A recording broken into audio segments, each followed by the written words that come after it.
Então, pessoal, como eu estava comentando, não é? A gente vai analisar hoje os tipos de resposta natural que, que tem um circuito de segunda ordem, tá? A gente viu, não é, que cada circuito de segunda ordem ele possui uma equação característica, não é? E essa equação característica, então, ela vai nos dar duas raízes, não é? E a gente viu que essas raízes podem ser reais e distintas, não é? Que é um tipo de resposta natural. Elas podem ser reais e iguais, que é outro tipo, ou então podem ser raízes complexas, não é? Então é o que a gente vai ver hoje, o que isso ocasiona nessa função que vai fazer a evolução dela no tempo ser diferente, tá? Então a gente vai começar vendo os circuitos superamortecidos, tá? Muito do que a gente vai ver vamos dizer, para circuitos superamortecidos vai se repetir para os circuitos criticamente amortecidos e os subamortecidos, tá? Mas aqui vai estar completo em cada um dos itens, porque depois, na hora de vocês estudarem, Live streaming is on. vocês não vão precisar estarem estudando, por exemplo, o item 7.5 para entender o 7.7, tá? Eu vou deixar tudo completo aqui para vocês, tá? E como eu já tinha falado, né, essas aulas elas vão ser bem densas, porque esses três tipos de resposta eu tinha feito no semestre passado em 3 aulas diferentes, não é? Então eu conseguia explicar direitinho, fazer exemplo, não é? Repetir outro tipo de exemplo. Então a gente vai pular os exemplos agora, num primeiro momento, né? E daí no final da aula, dependendo ali do que a gente tiver de tempo, depois que eu tiver explicado todo o conteúdo, né? A gente vai retomar daí os exemplos que tem em cada um desses itens aqui, tá? Então a gente sabe, né, que a resposta natural de um circuito, seja ele de primeira ordem ou de segunda ordem, essa resposta ela é que rege o comportamento dinâmico desse circuito. O que é o comportamento dinâmico? É quando eu tenho uma chave abrindo ou fechando, ou uma função de singularidade no meu circuito, não é? Eu vou ter uma evolução das variáveis nesse circuito, das tensões, das correntes, não é? E a gente viu que a gente consegue dividir as respostas, né, entre resposta forçada e resposta natural, e sendo que a resposta forçada vai me dar a condição final, né, ou seja, os valores de tensão e de corrente em que esses elementos vão estabilizar, não é, depois que o circuito atingir o equilíbrio, e a evolução no tempo, e essa evolução no tempo ela é dada pela resposta natural. Então a resposta natural ela é uma resposta que com o passar do tempo ela tende a zero, tá? Mas ela vai definir toda a evolução no tempo dessas variáveis, não é? E a gente viu na última aula, né, que a solução da resposta natural ela está baseada na equação característica dessa função, nessa derivada de segunda ordem, não é? E daí a gente introduziu dois termos ali, não é? Duas constantes, que é o alfa e o ômega zero. Isso aí a gente fez na aula passada, não é? E o alfa e o ômega zero eles servem só para deixar essa equação característica num formato padrão, não é? Que é se s ao quadrado mais 2 alfa s mais ômega zero ao quadrado, esse aqui, não é? Para então a gente ter as raízes dessa equação característica dadas por menos alfa mais ou menos raiz de alfa ao quadrado menos ômega zero ao quadrado, tá? Então é justamente essas raízes aqui, não é, que vão reger o comportamento dinâmico da minha resposta natural, tá? Então, dependendo de como forem essas raízes, eu vou ter 3 tipos de resposta, não é? Que é a superamortecida, criticamente amortecida e subamortecida. Tá? Então esses tipos de respostas vão depender ali da relação que eu tenho entre o alfa e o ômega zero. Tá? Porque esse termo aqui, ó, o termo que está na minha raiz, é quem vai definir o tipo da resposta. Tá? Porque se o meu alfa for maior que o ômega zero, eu vou ter aqui um número positivo, né? Não é? Se o meu alfa for igual ao ômega zero, o valor aqui vai ser zero, né? Vai ser raiz de zero, que é zero. E se o meu alfa for menor que o ômega zero, eu vou ter um número negativo, e a raiz de um número negativo vai ser um número complexo. Tá? Então eu posso ter duas raízes reais e distintas, reais e iguais, ou raízes complexas. Tá? E o circuito é dito superamortecido, tá? A definição de um circuito superamortecido é quando essas raízes são reais e distintas. Tá? Ou seja, quando o meu alfa for maior que o meu ômega zero. Tá? Então a gente vai ver primeiro esse caso e como é que fica a resposta no tempo. Tá? Porque o que eu preciso fazer aqui, pessoal, é pegar essas raízes, tá? E isso aqui vai ter que se tornar uma função, né? Uma função que vai reger a tensão no capacitor ou a corrente no indutor, não é? Então eu não vou substituir direto esse S12 aqui numa função no tempo. Eu vou ter que deduzir a partir dessas raízes, dos tipos de raízes, como que essa função vai ficar representada no tempo, tá? Então é aí que a gente começa a desenvolver essa análise, tá? Mas antes da gente partir para a análise, eu trouxe aqui para vocês um resumo da aula passada, tá? Que é com relação aos valores do alfa e do ômega zero, tá? Como que eu obtenho em função de se o circuito ele é RLC série ou RLC paralelo ou um circuito genérico, tá? A gente viu, né, que um circuito do tipo RLC série, o meu alfa é R sobre 2L. Tá? E para o RLC paralelo, o alfa é 1 sobre 2RC. Tá? O ômega zero ele é igual para os dois casos. Ele vale 1 sobre raiz de LC. Tá? E o circuito genérico é aquele que eu expliquei para vocês, não é? Que eu tenho que obter a equação diferencial de segunda ordem, não é? Da equação diferencial de segunda ordem, eu obtenho a equação característica, não é? Ou seja, por exemplo, se eu tenho aqui ó, s ao quadrado mais 10s mais 4, tá? Na minha equação característica. Quer dizer que 10 vale 2 alfa, né? Ou seja, o meu alfa vale 5, e o meu ômega zero vale 2, não é? Porque se eu tenho 4 aqui, o ômega zero tem que ser 2.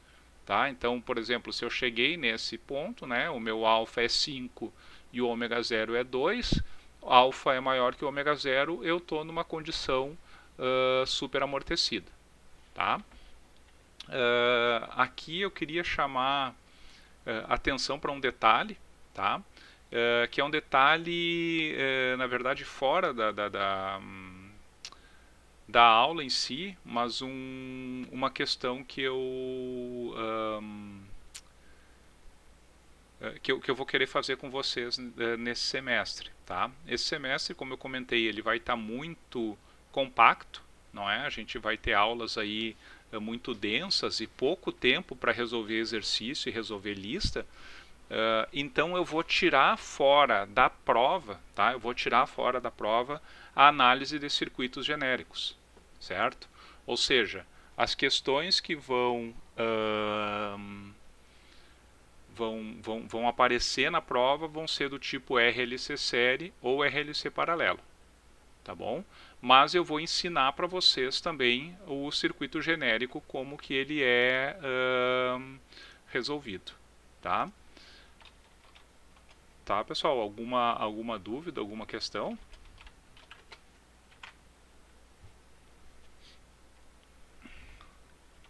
Vamos lá, então. Então, pessoal,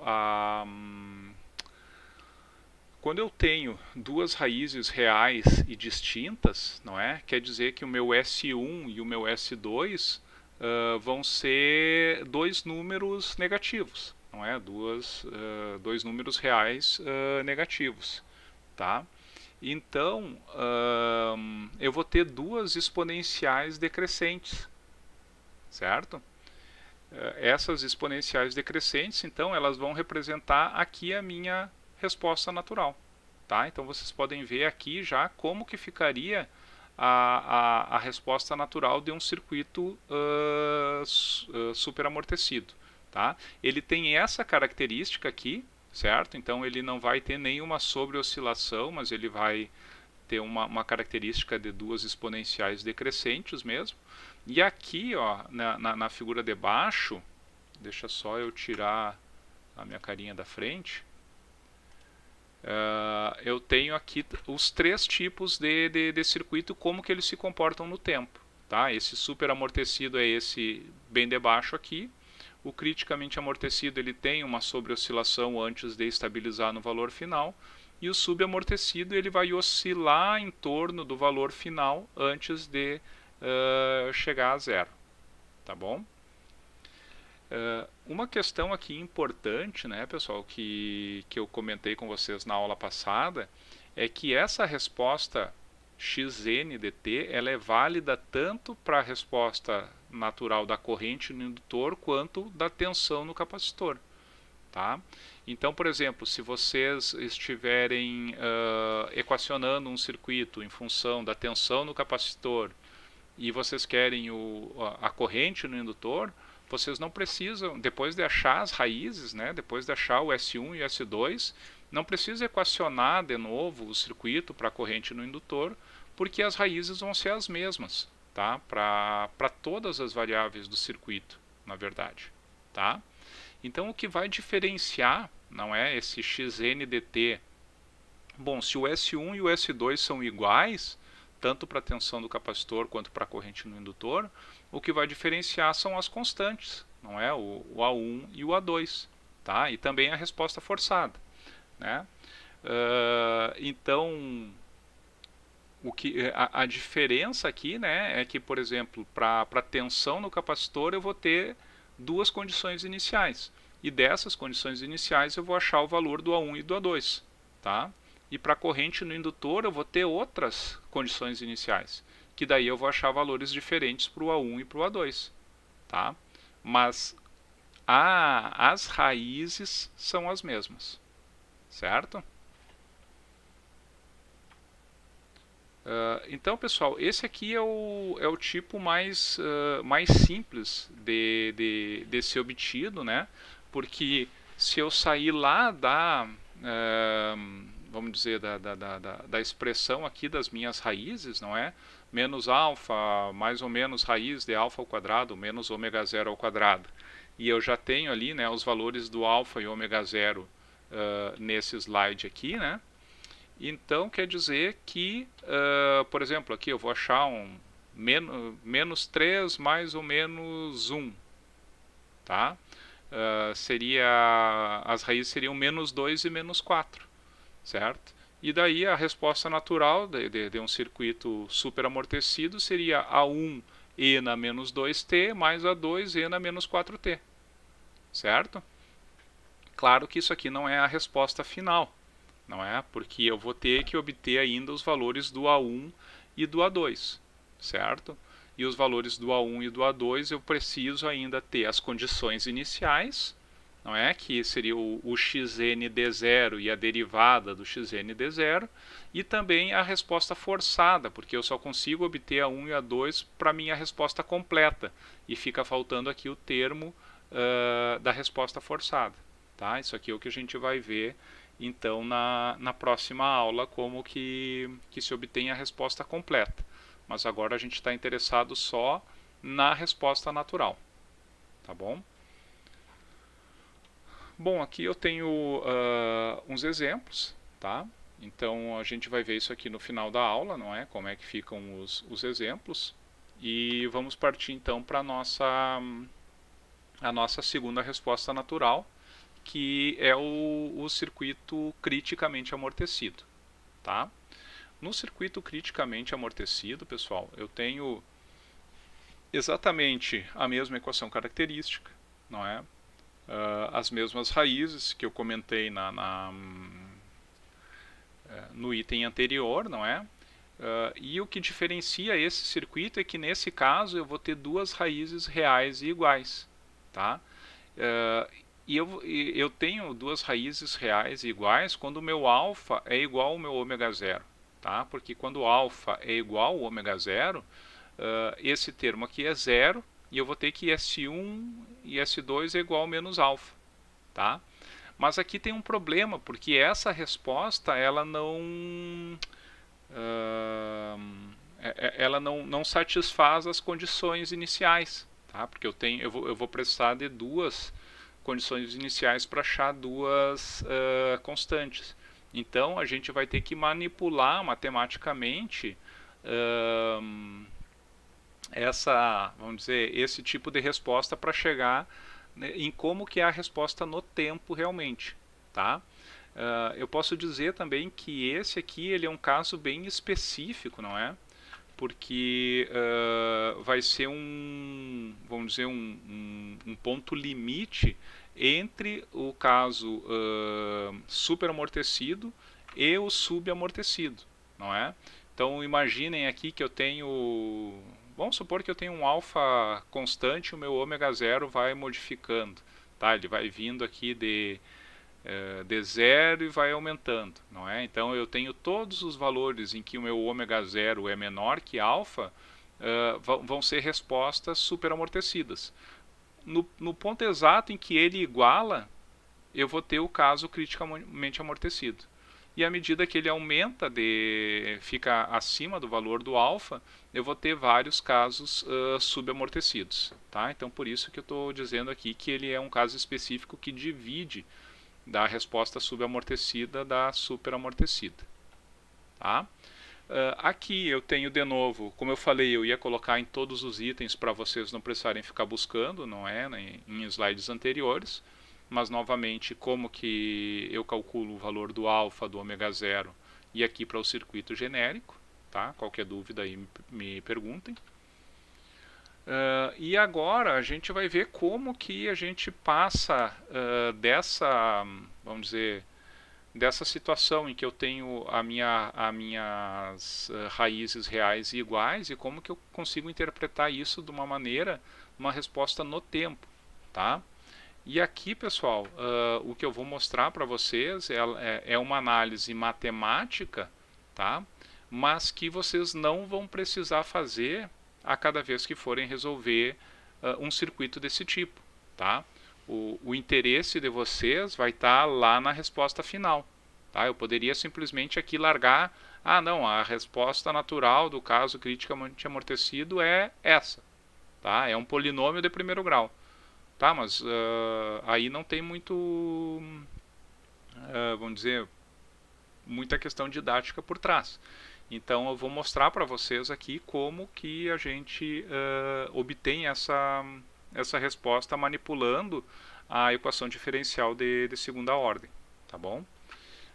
Então a gente sabe que simplesmente uma equação do tipo A e na ST não satisfaz as condições iniciais do problema, tá? Essa aqui seria uma resposta de um circuito de primeira ordem, né? Então a gente vai aplicar essa condição, não é? A gente sabe que o alfa é igual ao ômega zero na equação diferencial de segunda ordem. A gente sabe que essa equação característica, ela corresponde a uma equação diferencial de segunda ordem, não é? Em que eu tenho aqui a derivada segunda, a derivada vamos dizer, da função, e aqui multiplicando a própria função. Tá? Então aqui a gente só substituiu onde tinha o ômega zero, não é? A gente colocou alfa, né? Porque a gente sabe que o alfa é igual ao ômega zero e deixou tudo em função do alfa aqui. Tá bom? Poderia ser tudo em função do ômega zero também, tá? Porque um é igual ao outro. Certo? Então a gente sabe que essa aqui seria a equação diferencial de segunda ordem dessa resposta natural. Certo? Então se a gente abrir aqui, não é? Onde eu tenho 2 alfa aqui, eu abri aqui só alfa vezes a derivada mais alfa vezes a derivada, tá?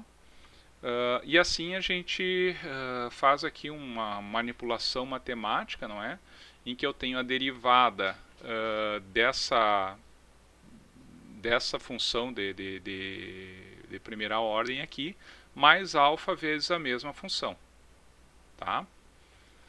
Isso aqui é vamos dizer, uma técnica matemática aqui que a gente está usando para chegar na resposta que rege essa variável no tempo, tá? Então a gente pode estabelecer que z dt, tá? Z dt ele é uma função, não é?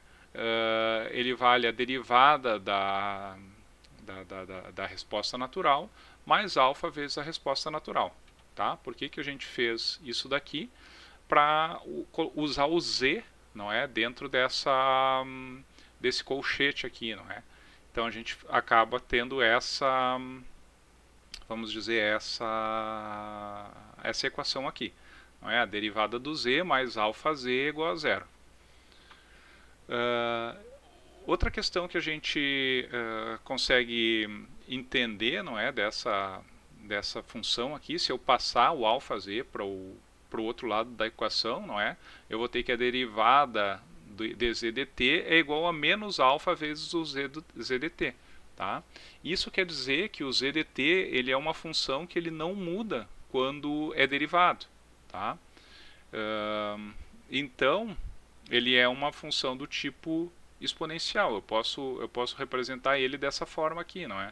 Um K1e na K2t, certo? Onde K1 e K2 aqui são constantes, certo?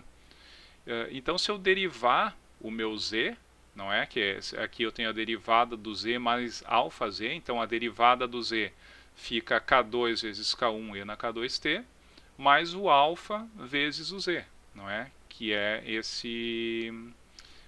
essa função aqui, tá? Daqui eu posso tirar que o meu K2 ele vale menos alfa, tá?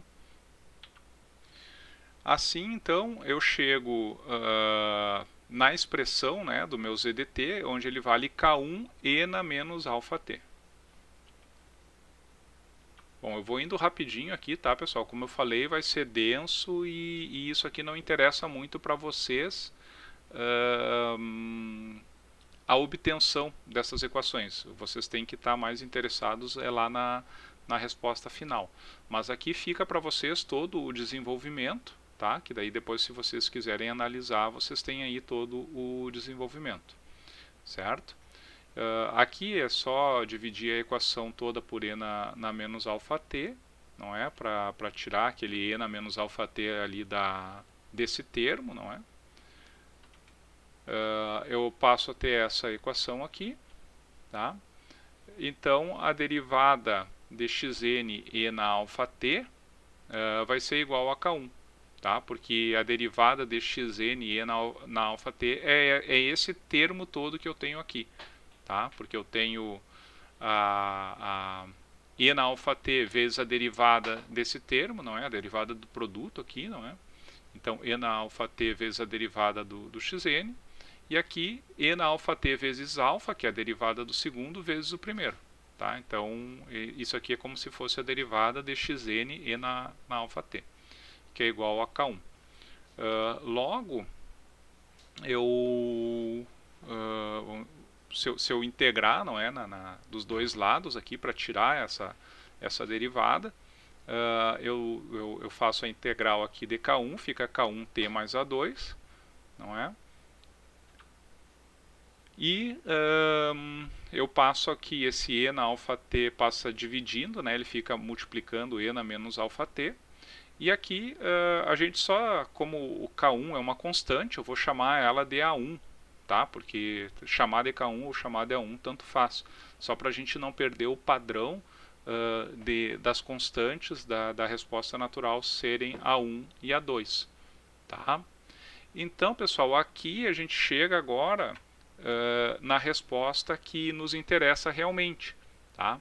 O que nos interessa realmente? O que nos interessa é que a resposta natural de um circuito do tipo criticamente amortecido, ele é dado por E na menos alfa t, tá? Onde o alfa ele é obtido lá, né, das raízes da equação característica, tá? O alfa é aquele, vocês podem ver aqui, ó.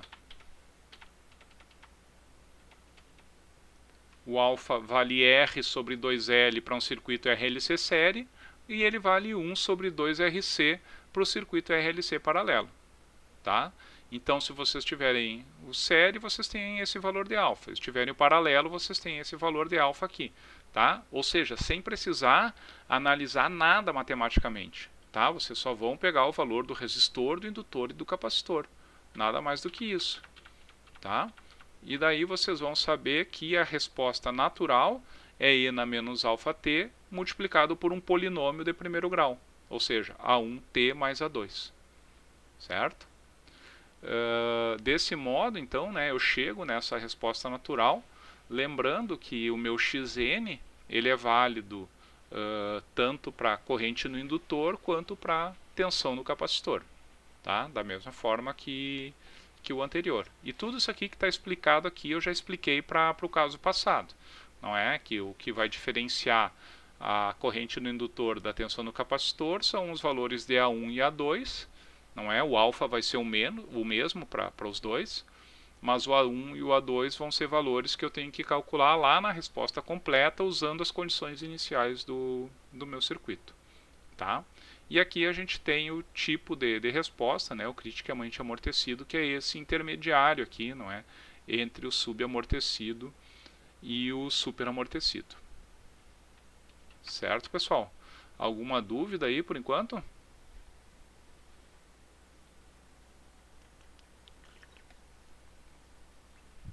Por enquanto não, só na verdade isso é bem idêntico assim ao que a gente viu em equações A. Então é bem. Certo. Acho que é bem tranquilo. Tá, que bom que vocês já viram. Só que agora a gente vai ver com aplicação direta em circuitos, né? Então acho que vai ficar até mais interessante para vocês agora, porque não vão mais ser funções assim abstratas, né? Vocês vão conseguir relacionar isso com tensões, correntes, não é? E até mesmo simular esses circuitos depois, né? E conferir se bate a resposta dessas variáveis com o cálculo de vocês, tá bom? Então aqui tem os exemplos, tá? Eu vou pular também por enquanto, depois a gente vê como resolver, tá? Inclusive esses exemplos aqui, os que não tiverem resposta forçada, eu já vou fazer como é que eu vou dizer, calcular a resposta completa, porque isso aí a gente já consegue fazer. Tá? E agora a gente chega então no terceiro caso, que é o caso subamortecido. Tá? Voltando lá na mesma equação característica, as mesmas raízes, não é? O caso subamortecido vai ser vamos dizer, a situação quando as minhas raízes forem complexas. Tá?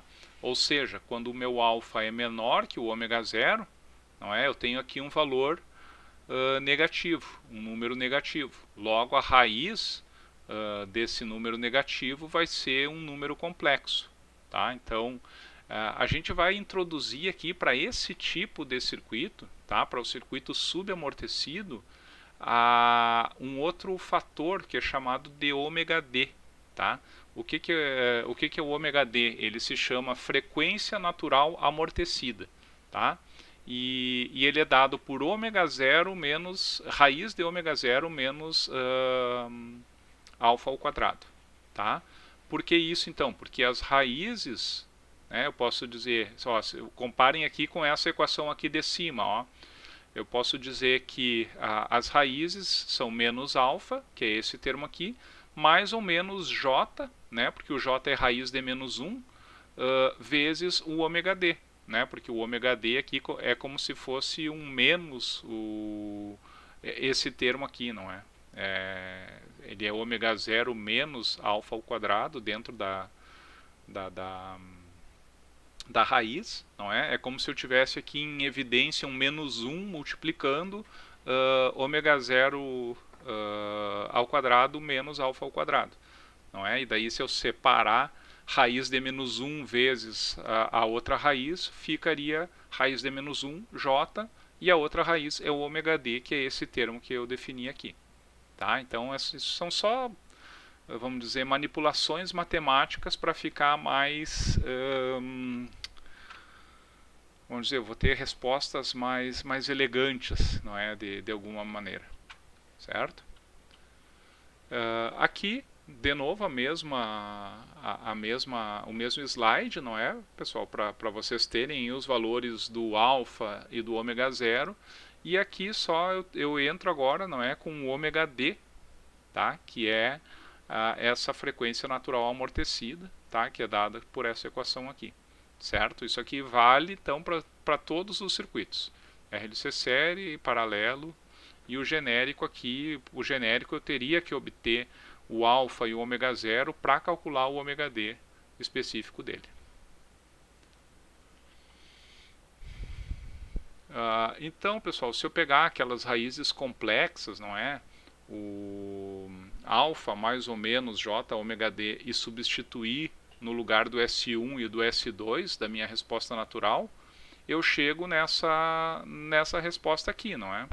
Em que eu vou ter um E, aqui seria S1T e aqui o S2T, né? Então, manipulando, não é? Eu posso deixar o E na menos alfa T em evidência, porque ele vai ser comum aqui aos dois termos, tá? Que multiplica A1 E na J ômega dt mais A2 E na menos J ômega dt, tá? Essa resposta, pessoal, esse formato de resposta, ele está correto, certo? Mas a gente não, a partir dessa função aqui, eu não sei dizer para vocês como que está evoluindo no tempo essa variável, tá? Essa variável aqui vai ser a resposta natural da tensão no capacitor ou da corrente no indutor, tá? Não sei como está evoluindo no tempo. Então a gente faz vamos dizer, uma representação de uma variável complexa em função de senos e cossenos, tá? Quem faz esse tipo de relação aí é a chamada fórmula de Euler ou Euler, não é? Em que eu tenho que um E na J θ, ele seria cosseno de θ mais J seno de θ, tá? E o E na menos J θ é cosseno de θ menos J seno de θ. Então, claro, eu não tenho θ ali, não é? Mas eu tenho um ômega dt, não é? Que é o meu θ nesse caso. E aqui eu tenho E na J θ e aqui E na menos J θ. Tá? E eu vou aplicar essa relação aqui nessa função no tempo. Tá? Então, substituindo ali, não é, como meu θ ele é ômega dt, eu fico aqui com A1 cosseno de ômega dt mais J seno de ômega dt. Né? Se vocês compararem aqui, isso aqui é esse termo, A1 E na J ômega dt. Não é? O ômega dt é como se fosse esse θ aqui, não é? Então ficaria cosseno de ômega dt mais J seno de ômega dt. Tá? Então por isso que fica aqui cosseno de ômega dt mais J seno de ômega dt. E aqui também, aqui é E na menos J θ, não é? Por isso que fica aquele menos ali, certo? Então aqui só está sendo manipulado matematicamente essa expressão aqui, não é?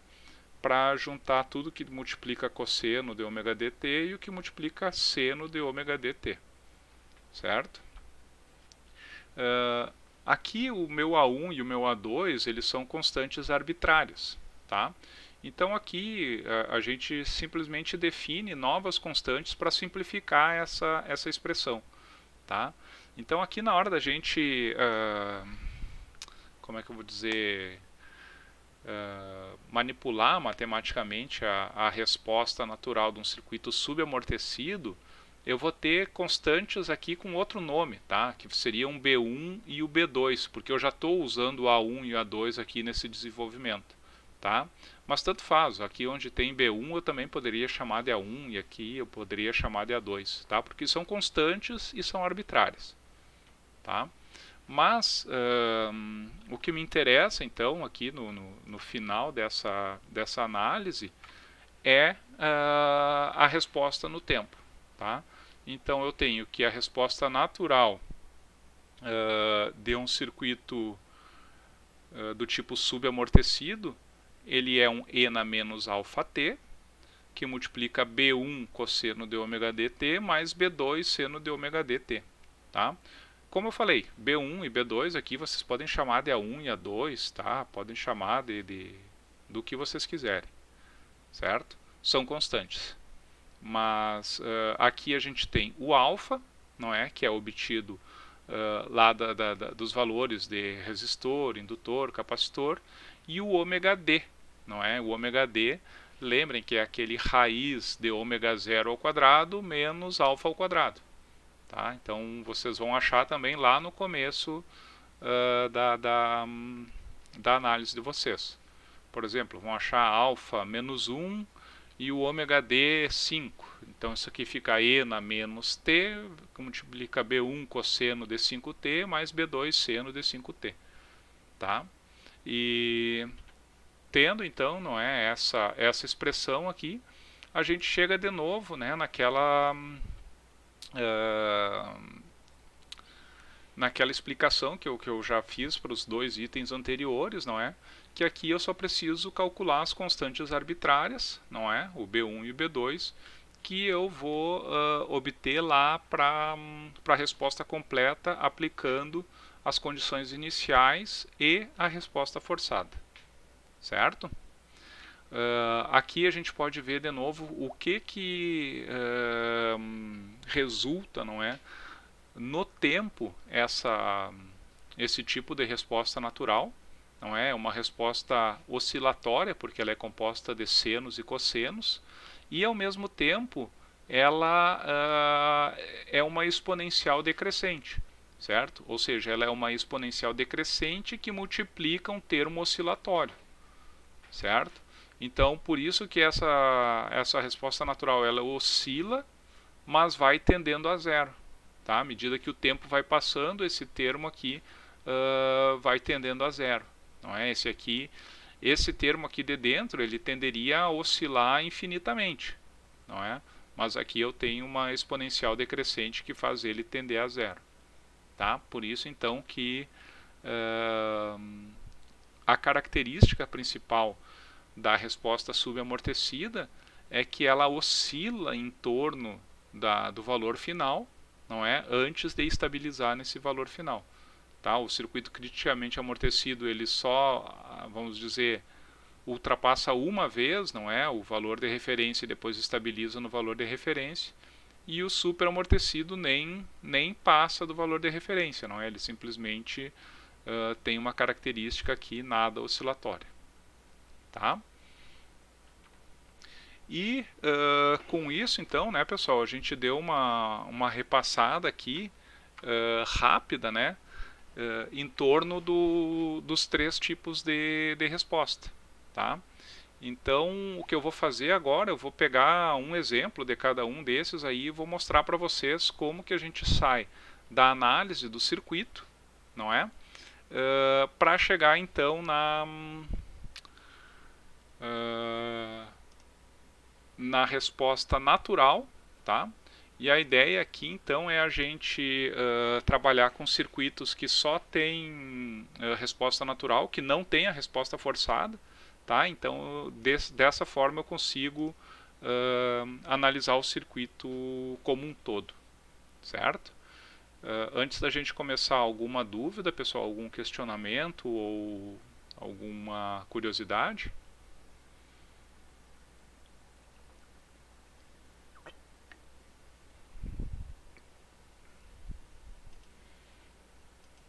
Bom, vamos lá então. Deixa eu só pegar aqui o quadro de vocês. Aqui.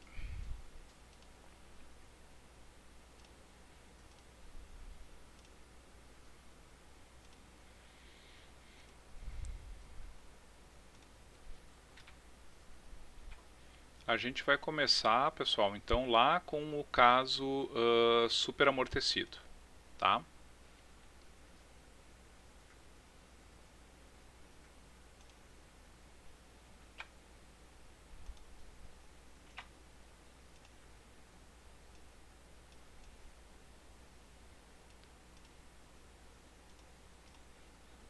Então, pessoal, eu não vou fazer aqui somente a resposta natural, tá? Porque assim a gente já vai adiantando um pouco da análise completa de um circuito de segunda ordem, tá? Por isso, então, eu vou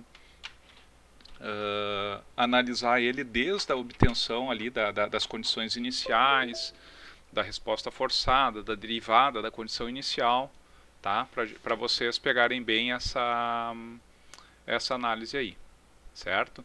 Então tem alguma coisa aqui que eu vou falar para vocês que a gente só vai ver na próxima aula, tá? Que é principalmente a questão do procedimento passo a passo de como analisar esse circuito, tá? Mas eu já vou ir fazendo, usando esse procedimento passo a passo, que daí vocês já vão aí tomando conhecimento, tá?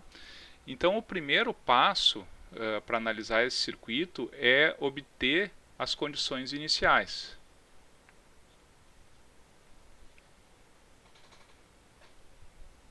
Certo?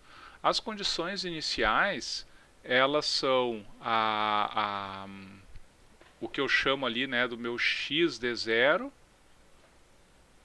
né, e a derivada do meu x de zero, dt. Tá? Isso aqui eu ensinei para vocês lá na primeira aula que a gente viu, né, como que a gente obtém a derivada da condição inicial. Então a gente começa pelo x de zero. Tá? Aqui tanto faz, a gente vai trabalhar com corrente no indutor ou com tensão no capacitor. Tá? O que vocês preferem aí? Vamos pegar alguém aqui para me dizer o que prefere. Seu Alan, o que tu quer equacionar, tensão ou corrente?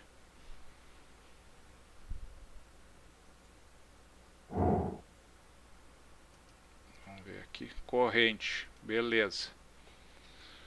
Então, debate pronto, Alan. Qual é o valor da condição inicial da corrente nesse circuito?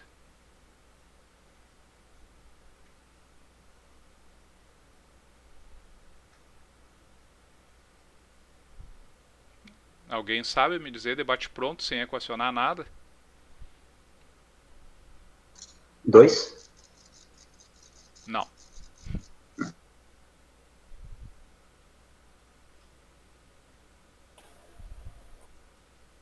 Me ajuda, Vitor, vai. É zero? Isso, meu guri. Por que é zero, Vitor? Porque o capacitor é um circuito aberto em regime permanente. Perfeito. Para eu obter a condição inicial, eu tenho que considerar o capacitor como um curto e... o indutor como um curto e o capacitor como um circuito aberto, né? E o circuito aberto não passa corrente. Se os dois estão em série, a condição inicial de corrente no indutor vai ser zero, né? Isso aí é uma coisa que sempre vai acontecer, pessoal. E outra coisa que vocês sempre vão... Não sempre, né, mas que é muito seguido de acontecer, é os dois estarem em paralelo, não é? E se estiverem em paralelo, o capacitor, daí vai ser o contrário, né? Daí a condição inicial da tensão no capacitor sempre vai ser zero, né? Porque o capacitor vai estar em paralelo com um curto-circuito, certo? Então eu estou passando aqui para vocês algumas, vamos dizer, coisas que não são análises matemáticas, mas são práticas que a gente sempre enxerga, não é? Aqui nesse circuito, pessoal, o que vocês têm que observar, não é, para a gente, como é que eu vou dizer, analisar melhor, é que tem resistências aqui que eu posso simplificar, tá? conseguem ver aqui que essa de 15 está em paralelo com a de 25. Está em série com a de 25, não é? Então eu tenho aqui uma resistência aqui de 40 ohms, certo? E essa resistência de 40 ohms, ela está ligada aqui e nesse ponto aqui, né? Que é esse mesmo ponto aqui. Ou seja, a resistência de 40 ohms está em paralelo com essa de 60 aqui. Tá? Conseguem enxergar isso aí?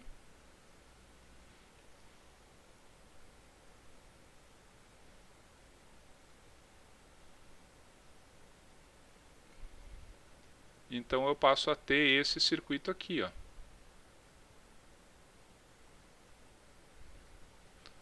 Aqui eu fico com uma resistência de 40 em paralelo com 60, é 40 vezes 60, 2.400 dividido por 100, fica uma resistência de 24 ohms, né? E desse ponto aqui sai 6 ohms.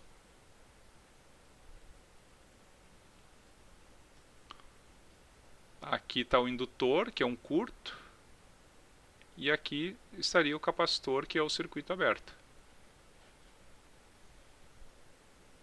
Tá?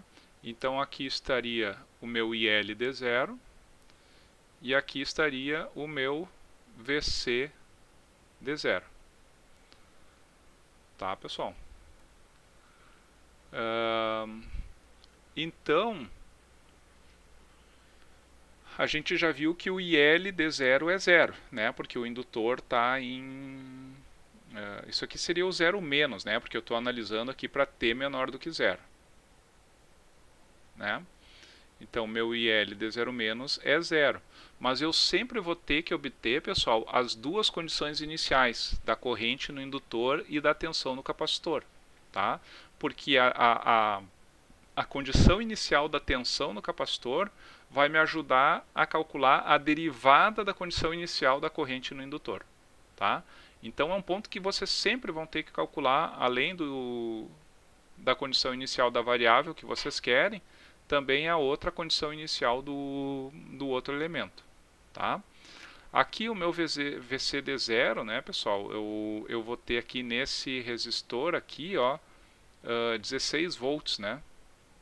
Se eu fizer aqui uma divisão de tensão, eu vou ficar com 8 no D12 e 16 no D24. Né? Não divide nada para o outro lado porque aquele circuito está aberto. Tá? E esses 16 volts, aqui como nesse resistor de 6 ohms aqui, a queda é zero, né? Porque não passa corrente nenhuma nele. Então o meu VC de 0 é o mesmo 16 volts, né? Certo? Então, para que eu calculei esse VC de 0 menos? É justamente para poder analisar o meu circuito em T igual a 0 mais, tá? Que é quando eu vou obter a derivada da condição inicial. Em T igual a 0 mais, essa chave aqui, ó, abre, né? E eu passo a ter simplesmente esse circuito aqui, para T maior do que 0. Tá? Eu vou ter um resistor aqui de 24 ohms, não é? Aqui esse resistor de 6 ohms, o meu indutor e o meu capacitor. Tá? Né? Em T igual a 0 mais, o indutor e o capacitor não são mais curto-circuito e circuito aberto. Tá? Mas o que eu quero calcular aqui é esse VL aqui, né? Porque do VL que eu vou tirar a derivada da condição inicial da corrente no indutor, e eu posso calcular também aqui o meu IC de 0, né? O meu IC, porque pelo IC eu vou calcular a derivada da condição inicial de tensão no capacitor. Tá? Lembrando que aqui eu tenho o VC e o meu IC é o mesmo IL. Tá? Então, olha só, pessoal, se eu estiver procurando a derivada da condição inicial da tensão no capacitor, Isso aqui é IC D0 mais sobre C, correto? A gente viu isso aqui lá na primeira aula, né? Como o meu IC é o mesmo IL, que é zero, né? Então, a derivada da condição inicial da tensão do capacitor é zero. E a derivada da condição inicial da corrente no indutor é o meu VL D0 mais sobre L, né? Então eu tenho que analisar para achar esse meu VL aqui. Uma vez aqui, pessoal, que a corrente no indutor é zero, nesse ponto, eu não tenho corrente nenhuma circulando, não é? Então eu não tenho queda de tensão nenhuma naqueles dois resistores ali, não é? Que é um resistor de 30 ohms, eu posso dizer. Então, toda a tensão do capacitor vai estar sobre o indutor, não é? Eu só tenho aqui agora que analisar a questão das polaridades, não é? Então, sempre é bom vocês fazerem a lei das tensões, não é? A gente teria ali, não é? Fazendo o circuito, né, mais VL D0 mais o VC D0 mais, não é? Mais zero, que a tensão lá nos resistores é zero. Isso aqui é igual a zero, né? A soma das tensões tem que ser igual a zero. Logo, o meu VL D0 mais é igual ao menos VC D0 mais, tá? Então, como o meu VC é 16, não é? Eu tenho aqui menos 16 dividido pelo indutor, que é 3, né?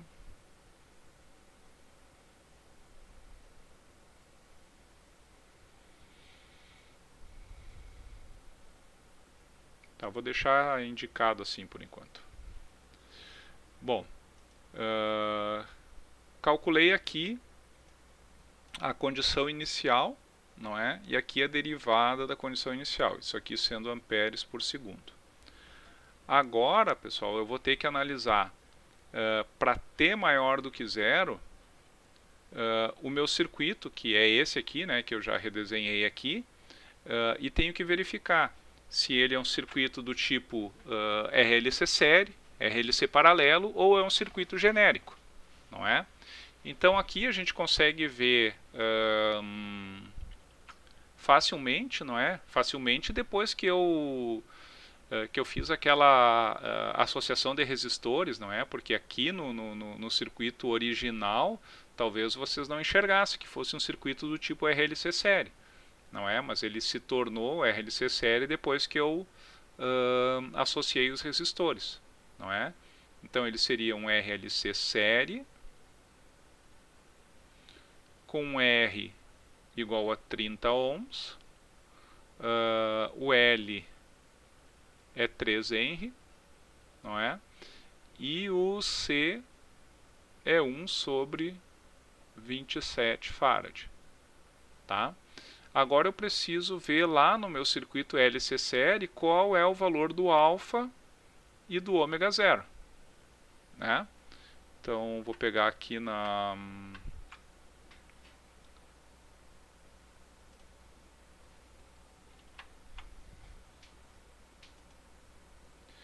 a RLC série é R sobre 2L, né?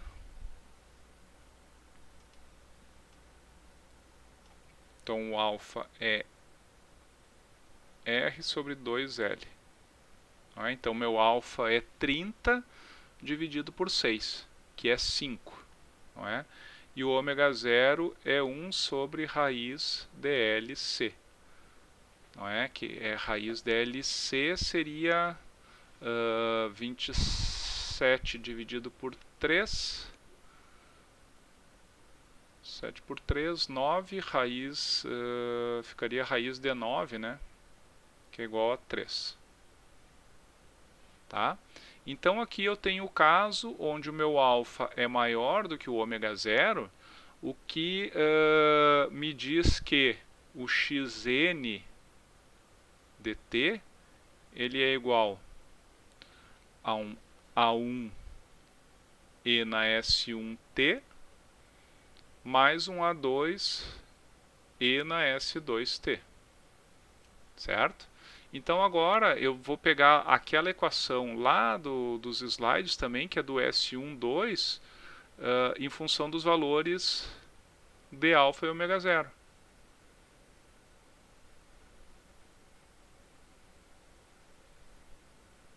Certo? Então eu tenho que isso aqui vale menos 5, mais ou menos, vamos ver como é que fica aqui. 5 ao quadrado é 25, menos 9, fica 16, né? Raiz de 16 fica 4, não é? Então o S12 vai ser menos 1 e menos 9, tá? Então, aqui quando eu chamo de xn, né, pessoal, é porque isso aqui é válido tanto para a corrente no indutor quanto para a tensão no capacitor, não é? Mas foi o Alan ali que pediu para a gente calcular o IL dt. Isso aqui eu vou chamar de ILN dt, tá, pessoal? Porque é a resposta natural. Nesse circuito aqui ele vai ser igual à resposta completa, porque eu não tenho resposta forçada. Vocês podem ver que para t maior do que 0 eu não tenho nenhuma fonte conectada no circuito. Mas eu vou manter aqui a nomenclatura, tá? Então meu IL1T fica A1E na menos T, mais um A2E na menos 9T. Certo, pessoal? Agora, não é? O que seria vamos dizer, o passo final aqui, né, da análise do meu circuito?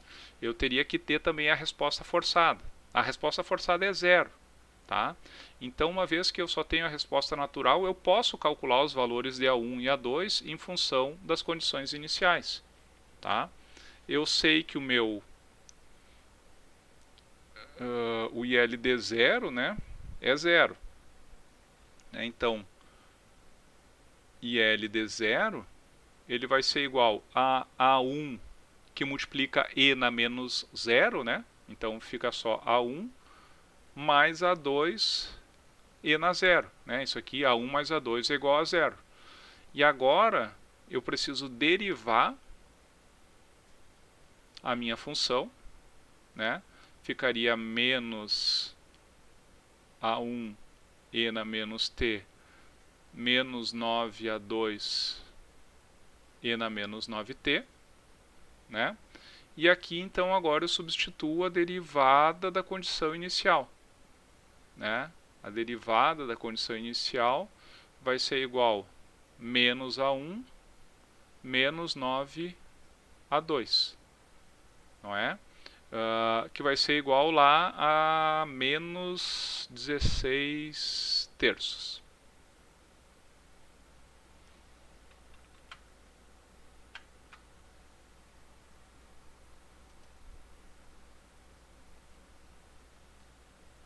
Tá, pessoal?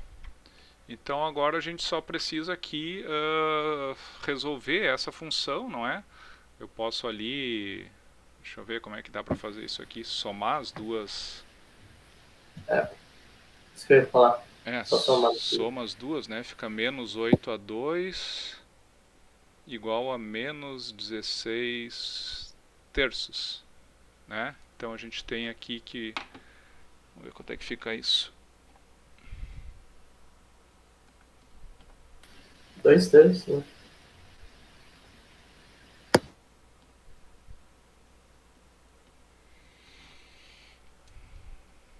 Uhum, 2 terços.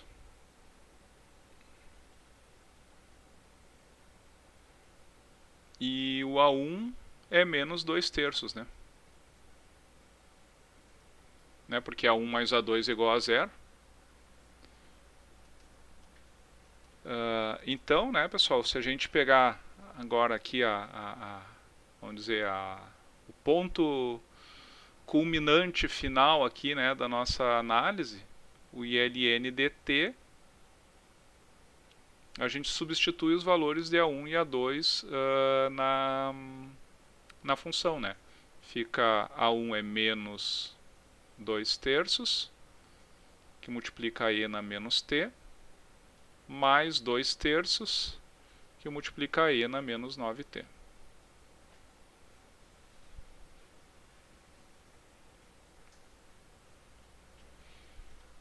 Tá, pessoal? Então, vocês podem ver que não é uma análise tão complexa, mas ela se torna bem extensa, tá? Porque para eu analisar um circuito de segunda ordem, eu tenho que obter condição inicial para um circuito, vamos dizer, eu tenho que redesenhar o circuito para t menor do que zero para obter a condição inicial. Daí eu redesenho ele para obter a derivada da condição inicial, certo? Eu posso ter que redesenhar ele para obter a resposta forçada. Daí eu vou ter que analisar para t maior do que zero se ele é um circuito do tipo RLC série, RLC paralelo, para ver os tipos de raízes que ele tem. Tá? A partir dos tipos de raízes, dos valores delas, eu tenho a resposta natural. E daí depois eu vou ter que juntar tudo isso ainda, não é, na análise, para achar os valores das constantes arbitrárias ali, A1 e A2, que eu tenho no meu circuito. Certinho? Deu para entender aí, pessoal?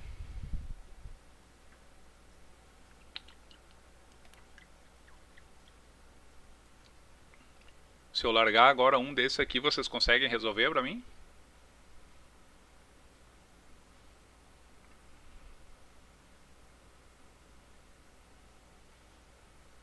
Se eu largar um de desafio valendo nota, assim?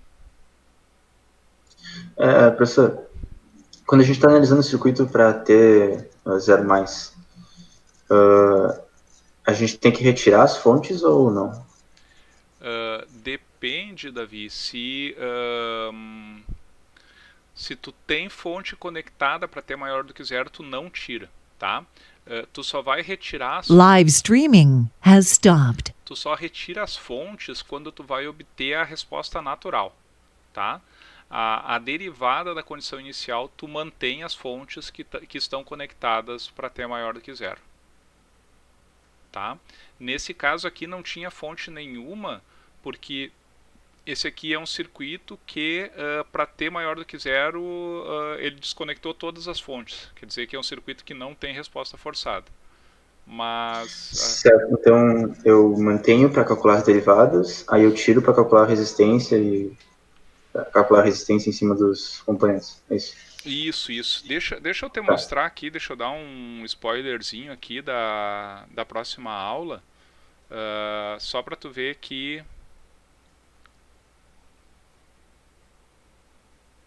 Deixa eu ver aqui.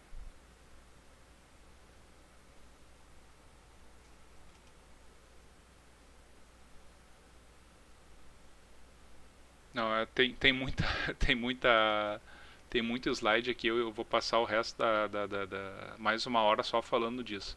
Mas eu coloquei um procedimentozinho passo a passo ali em cada slide, né, dizendo assim, para a condição inicial tu redesenha o circuito para t menor do que zero, mantendo as fontes. Para a derivada da condição inicial, tu redesenha para t maior do que zero, mantendo as fontes. Para a resposta natural, tu retira as fontes, não é? Para achar o circuito que vai dar a resposta natural para ti, tá? Mas é isso aí mesmo, tu tem que manter as fontes. A única resposta que a gente vai obter retirando as fontes é a resposta natural, tá? Todas as outras mantêm as fontes.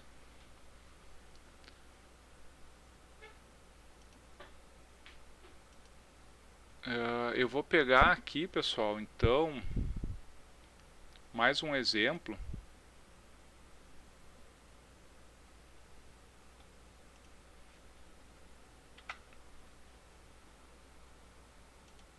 Tá, mas agora aqui...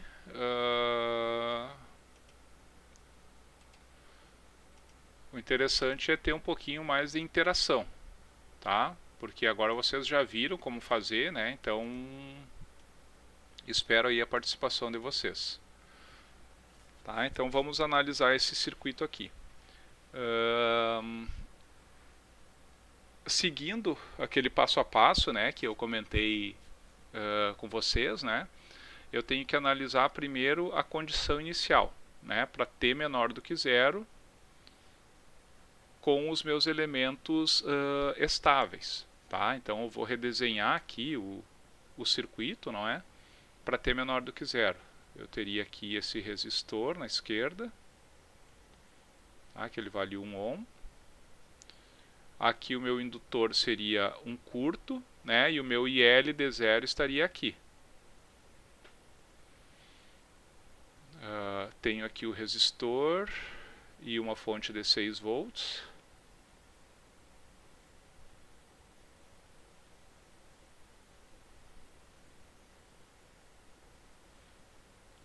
E aqui esse meu capacitor é um circuito aberto, né? E aqui estaria o meu VC de zero. Tá, pessoal? Vocês conseguem ver aí que eu tenho uma fonte de 6 volts e um resistor de 3 ohms, né? Então eu tenho uma corrente de 2 amperes circulando para cá, né? Essa corrente vem por aqui assim. Certo? Então, o meu IL de 0 menos é igual a menos 2. São 3 amperes, professor, não 2. Não, mas é... não, desculpa, não, entendi. É 6 por 3, tá? Né, que tem o resistor de 1 ohm, tá em série com esse D2, né? Isso, desculpa. Não tem problema. E aqui, né, eu tenho uma queda nesse resistor aqui, né, de 2 volts, não é? Com essa polaridade aqui. E se vocês analisarem, né, a tensão nesse resistor é a mesma tensão inicial no meu capacitor, né? Então o meu VC de 0 menos é igual a 2 volts, tá? Agora eu vou redesenhar para T maior do que zero, tá? Aqui, pessoal, olha só, essa chave vai fechar, tá? Quando a chave fechar, quer dizer que isso aqui praticamente sai do circuito, tá? Porque ele fica, vamos dizer, só preso nessa malha aqui e não interfere mais com o indutor e o capacitor, certo? Então, para T maior do que zero, o meu circuito ele vai ser isso daqui, ó. Um resistor de 1 ohm, o meu indutor, né? E o capacitor aqui.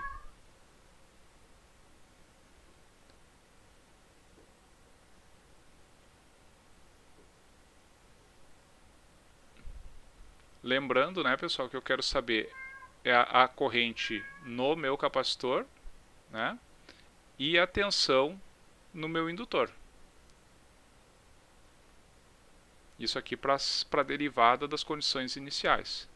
Tá? A derivada da condição inicial, o VL de 0 mais, vocês podem ver que ele é o mesmo VC, não é? Porque eles estão em paralelo. Então, vai ser 2 volts. Tá?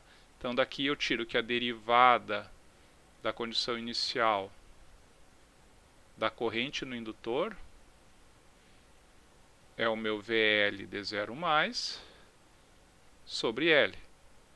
Não é? Como L é 1, isso aqui vai ficar 2 amperes por segundo. Tá? E o meu IC de 0 mais, vocês podem ver ali, né, que aqui agora é o tipo de análise, né, que vocês têm que prestar bastante atenção para fazer. Tá? Porque isso aqui eu vou estar analisando só no instante t igual a 0 mais. Tá? Quer dizer então que em t igual a 0 mais, eu vou ter uma corrente nesse resistor aqui de 2 amperes. Tá? Por que eu vou ter essa corrente?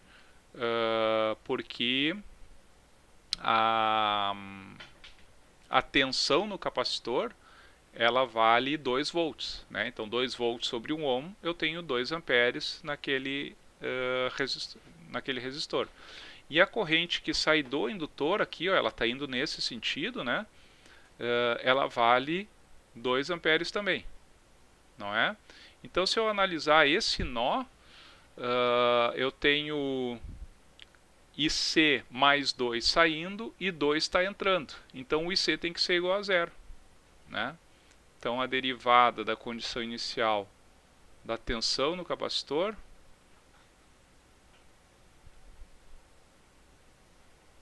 vale 0. Tá, pessoal? Mas é importante vocês conseguirem compreender isso aí na análise desse circuito aqui. Tá? Qualquer dúvida me perguntem. Tá?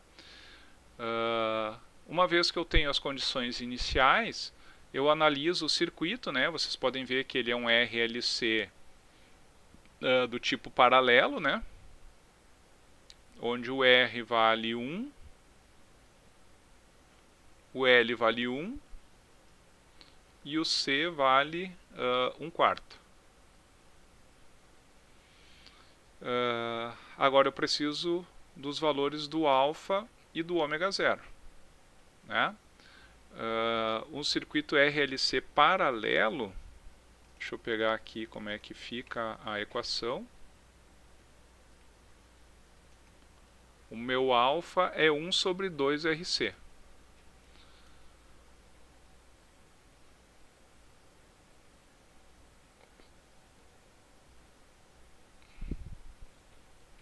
Sobre 2 RC, o que fica 4 dividido por 2, né? Então o alfa vale 2. E o ômega 0 é 1 sobre raiz de LC. 1 sobre raiz de LC também vale 2. Então eu tenho que o meu alfa é igual ao ômega 0. Né? Logo, a resposta natural, ela vale, como é que era a expressão mesmo? É E na menos alfa t, que multiplica A1t mais A2. Tá, pessoal? Então essa aqui é a resposta natural de um circuito criticamente amortecido. Por que ele é criticamente amortecido? Porque eu calculei o alfa e o ômega 0 e eles são iguais. Tá? Então, para esse tipo de circuito, eu tenho essa resposta aqui. Certo? Deixa eu dar uma apagadinha aqui, dar uma melhorada.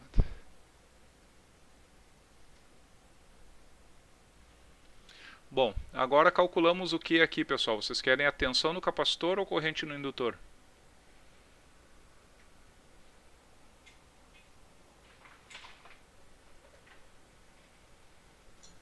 Vamos tensão. Tensão. Bora. Então eu sei que a tensão no meu capacitor, a resposta natural, né, o meu VCN dt, vale E na menos 2t, né, porque o meu alfa vale 2, que multiplica A1t mais A2. Tá? Agora então eu vou aplicar as condições iniciais. Tá? Eu sei que o meu VCN D0 ele vale 2, não é? Que vai ser igual ao quê? Se eu substituir t igual a 0, eu tenho E elevado na 0, que é 1, que multiplica A1 vezes t, que é 0, mais A2. Então, 2 vai ser igual ao meu A2. Tá? E agora eu tenho que derivar o meu VCN dt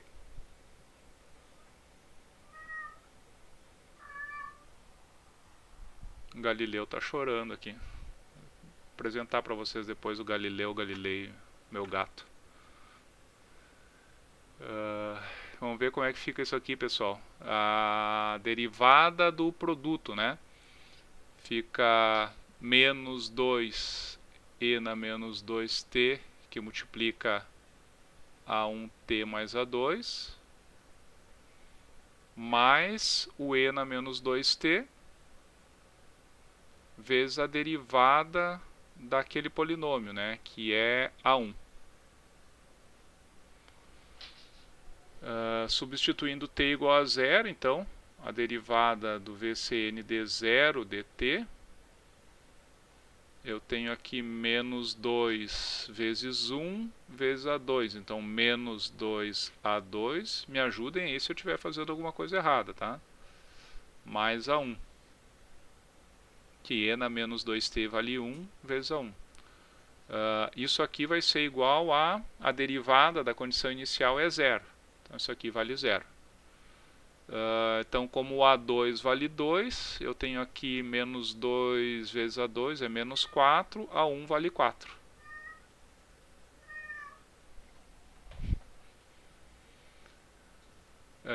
Logo, o meu VCN dt vale e na menos 2t, que multiplica 4t mais 2.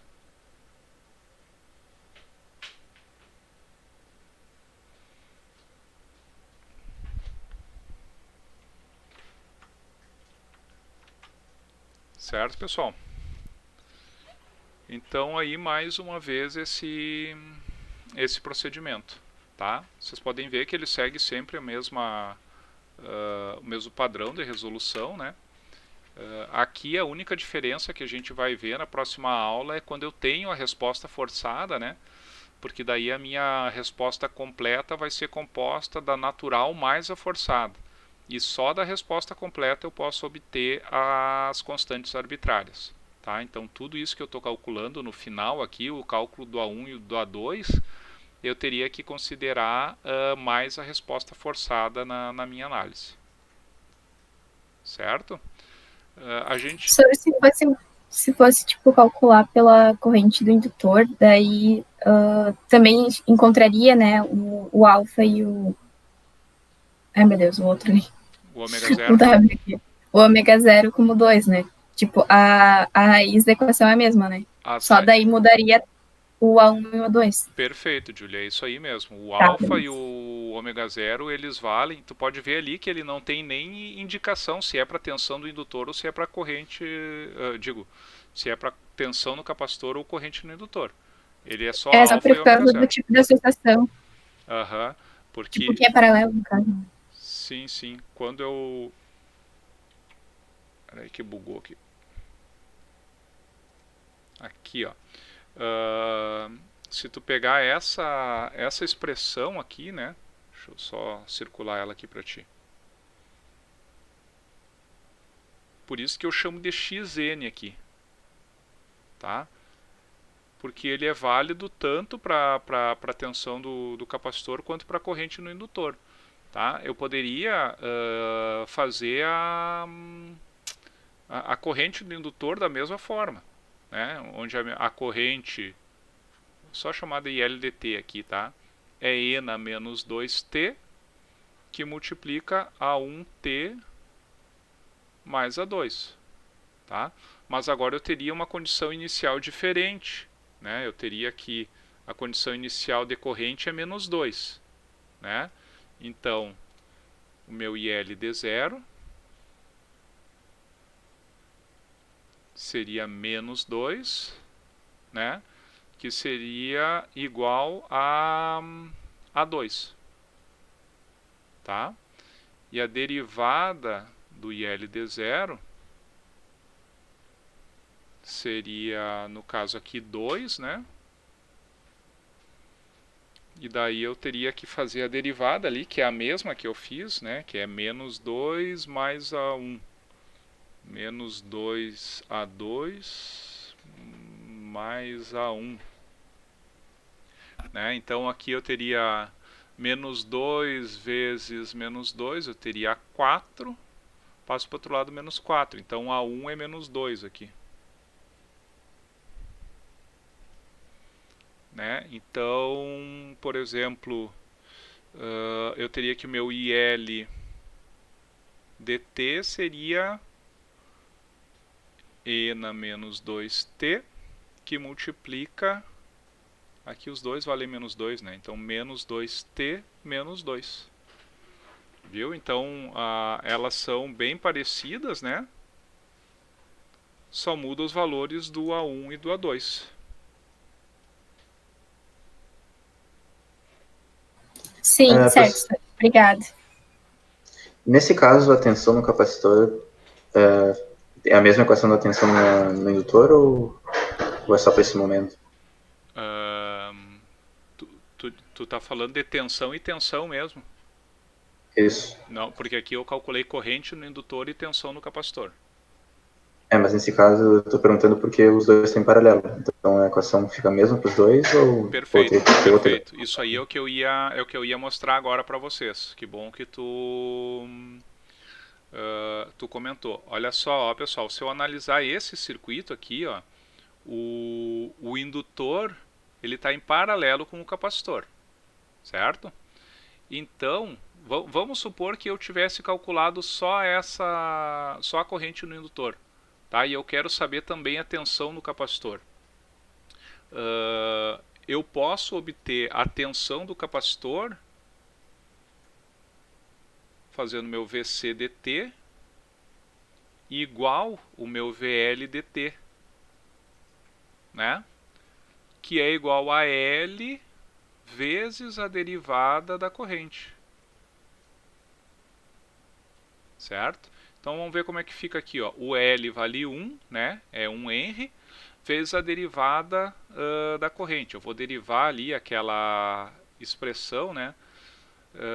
E na menos 2t, eu vou derivar primeiro ali, fica menos 2 e na menos 2t, que multiplica menos 2t menos 2, né?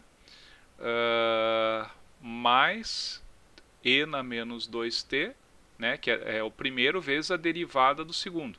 A derivada do segundo fica menos 2. Me ajudem aí que eu sou meio moscão com os cálculos. Tá? Então isso aqui vai ficar...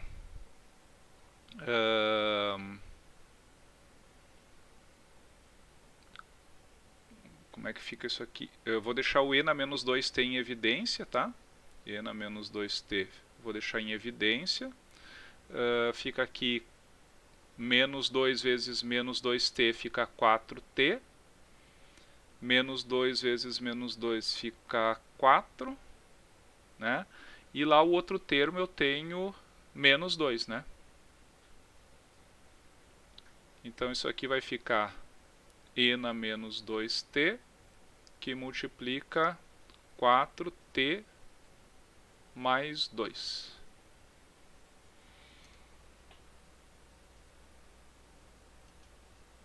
E olha só, pessoal, não é mágica, é matemática. Mas é a mesma resposta, né, para calcular a tensão do capacitor, analisando pela resposta da equação diferencial, ou calculando então a corrente no indutor, da corrente do indutor achar a tensão do indutor, e como eles estão em paralelo, eu posso obter diretamente. Tá? Vocês têm essas duas possibilidades aí para achar essas duas respostas, né? Vamos dizer, outra possibilidade que vai ter num circuito RLC série, por exemplo, não é? Vocês acharem a tensão no capacitor primeiro, e daí achar a corrente no capacitor, que vai ser a mesma corrente no indutor, né? Então, quando eles estão em série, vocês podem calcular primeiro a tensão no capacitor, e daí pela derivada, C vezes a derivada da tensão, vocês acham a corrente, que seria a mesma corrente no indutor.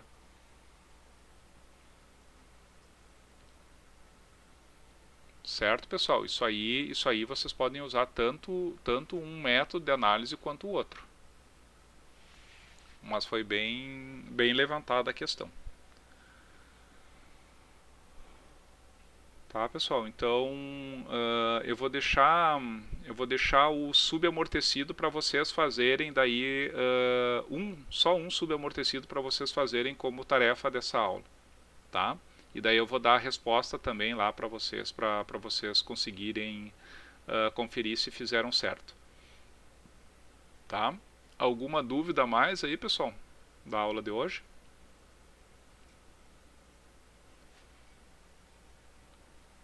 Eu vou parar a gravação aqui.